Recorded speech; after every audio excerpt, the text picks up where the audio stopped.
D'accord Abdou Khadre. J'espère que am nga jot déglu le président de la République. Bon waaw malheureusement comme j'étais en voiture am na lu ma si jot déglu. Donc le reste maa ngi ko doon jël aussi si info mais li ma si déglu grosso modo mooy encore des promesses comme d'habitude. Avec des plans à ne pas en finir comme chaque année lors des discours toujours il y a des plans yu bees yu ñuy créer ay projets yu bees yu ñuy soulever. Annoncé na instant bi train bi mu wax exactement la ligne 13 Tambacounda mais. dañ jàpp ne ak aéroport yu bees yi. voilà xam nga tey su fekkee loolu yëpp ça va de l'intérêt du Sénégal. Nous on salue parce que le Sénégal qui est plus important que tout le monde. Je pense que qui fait de la politique dafa war a veiller tout le temps que ce pays que ñu génn ci ay débats de chiffres ak ay slogans de programme pour pouvoir réellement que les Sénégalais sentir réellement seen dëkk fu ñuy dund lan la.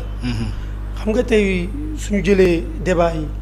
Et là j'interpelle encore une fois la classe politique les médias que ñuy jël débat yi di ko rabaisser un peu dem ci Sénégal lambda bi. Parce que la classe politique ne représente même pas les 5% de la population. Les militants la population sont presque les 95%. Donc sur ça bu ñuy waxtaan ak nit yooyu dañu jël nu mu gën a yombee 1 + 1 = 2 et de ce fait ñiy gouverner dinañ bàyyi xel xam ne ñi ñuy waxal ils ont bien compris leur langage mais si le langage est trop statisticien et trop scientifique à la fin dañuy perdre même dans nos commentaires dans nos débats pour que le Sénégalais sait au moins mun a am consentir un peu lan la état am di liggéey pour moom ak njëriñam et su loolu suñ ciy ñëw mooy dañuy dem ci programme résilience bi nga xamante ni tey jii force Covid bi d'abord. Voilà, programme de résilience à hauteur de 1 000 milliards pour la relance économique du Sénégal. Économique. Mais ci biir boobu on avait déjà eu durant la pandémie. Force Covid bi mu doté de 1 000 milliards. Il y avait les bailleurs qui ont financé. Si je ne me trompe pas, l'État du Sénégal avait mis seulement 102 quelques milliards. Une centaine de milliards sur fonds propres. Ils étaient ay promesses la woon ak ay aides yu waroon dugg mais allant sur les entreprises allant sur la population mais exactement nous les Sénégalais est-ce que aide bi ñu doon wax ci askan bi ñun ñii tey ji sentir nañu ko bu ñu xool ku ci nekk sa bopp ak parti bi nga bokk.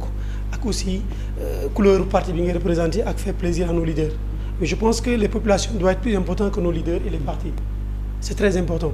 Voilà. Parce que nit ku si booy ànd ak moom chiffres yi bu ñu koy utiliser trop les Sénégalais yi am na débat yi ñu wax ne les gens ne mangent pas les chiffres bien vrai que c'est les chiffres qui font l'avancement d'un pays sur le côté international et ça on respecte. Mais su ñuy wax ak askan bi ni ñuy wax li am parce que tey jii de waxoon nañ fi Sénégalais yi par exemple pour bimestre du ñu fay ndox au courant dinañ ko.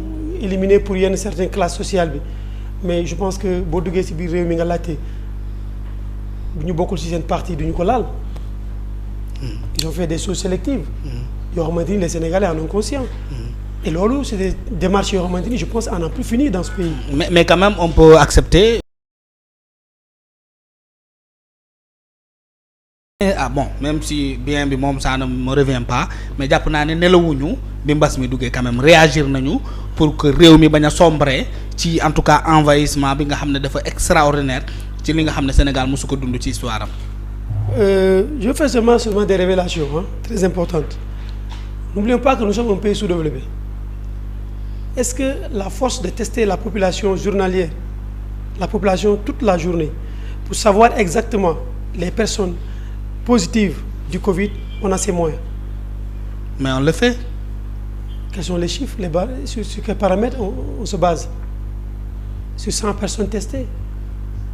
Alors qu'en Europe, là où il y a des ravages. Mais même fii benn instant dem nañ ba côté de 2000 tests après la wàcc quoi parce que quand même il y avait plus de cas. Quand Karim Wade avait affecté plus de 20 000 tests positifs, premier test de Covid à l'État du Sénégal, on avait la possibilité de tester 1000 personnes par jour. D'accord, Karim Wade moo waroon. Je dis pas ça, je dis qu'on a contribué une valeur de 350 millions d'argent qui te permettait de tester les Sénégalais. Mais c'est normal quand même. Ah des chiffres, mais je salue.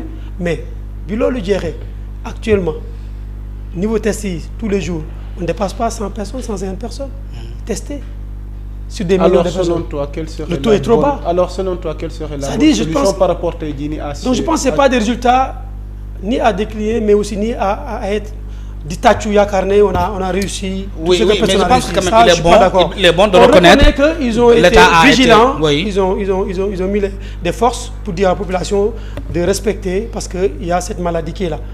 mais je pense que les dérives yi nekk ci biir force Covid bi. Qu'est-ce qu'il fallait faire alors lan la ñu waroon def voilà parce que aussi on a besoin au-delà certes je ne dirais pas que tu critiques peut-être aussi il y a un constat qui est là par rapport tey jii à la situation mais des recommandations de Abdou Khadir Diokhane. Non mais les recommandations c'est d'abord respecter les mesures barrières comme on a ils ont toujours démontré. Mais par rapport aux tests dont vous mentionnez tout à l'heure. Aux tests il faut faire beaucoup de tests par jour. Comment le faire? On n'a pas les moyens de le faire.